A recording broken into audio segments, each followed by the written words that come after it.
Welcome to Tuesday, January 17th, 2023. Your Day Weather Podcast brought to you by Cowboy State Daily. Check them out at cowboystatedaily.com or on their Facebook page. Also brought to you by WYDOT. Remember, where there's ice and snow, take it slow. Well, snow's coming for some of you. This is going to be sure to be the fact for Wyoming, southeastern Wyoming mainly.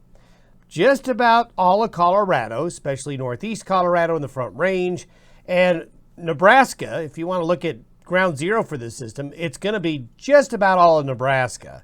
Not all of the state, but darn close, getting some moderate snow to heavy snow out of this system. Colder air comes in behind this storm as it scoots on through.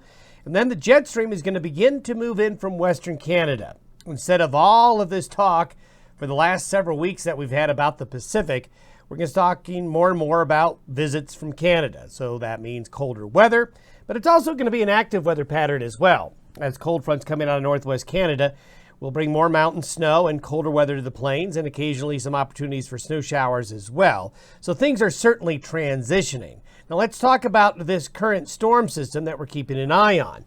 Now it doesn't look like much when we look at the satellite imagery this morning, but I want to show you a couple of things.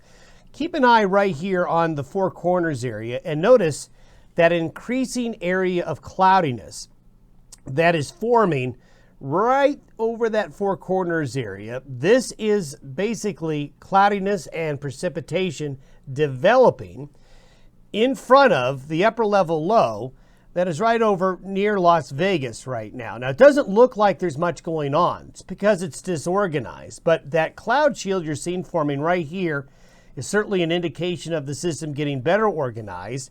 It's going to be coming over the Continental Divide tonight and reforming over east central and southeastern Colorado by tomorrow morning.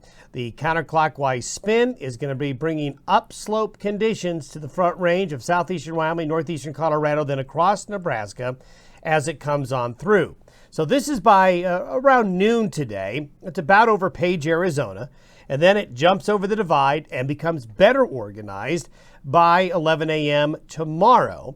And that's a classic position to bring upslope to the Front Range of Colorado, southeastern Wyoming. Then it's a good setup for many areas of Nebraska to see a moderate to heavy snow event going across the state of Nebraska into northwestern areas of Iowa.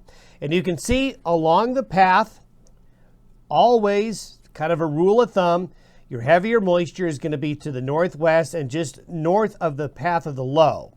And as the system scoots along from southeast Colorado on a line like this, along and north of the low, you can see this axis right here of the heavier precipitation. So we see the dark green, the blue, and the yellows.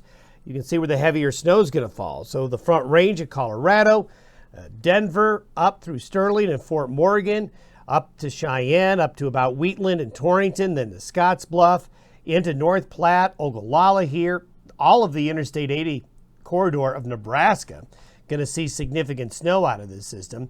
But notice, once you get on the back side of the low, you get up in the northwest and northern Wyoming, there's not going to be much. And on the south side of the system down here, there's not going to be much. So kind of threading the needle in this axis right here is where the heavier snowfall is going to be over the next 24 to 36 hours. And there you can see the blue and the purple pink area showing where the heavier snow is going to fall. So the system is not a terribly big one, but it is going to be impactful, especially in those pink and darker blue areas there where snowfall accumulations are going to be most likely. Also, there could be some more northward movement of this band. There could be a slight more southward movement of this band, kind of depending on where exactly that low wants to come together east of the divide. And since it's a fairly narrow band on width here, just a little bit movement north or south could really put you folks on the edge, either the southern edge or the northern edge, either out of the snow or into the snow if there's just a little bit of wiggle with it. But if you draw an axis through the center of this, you're pretty much assured a moderate to heavy snow event here over the next 36 hours.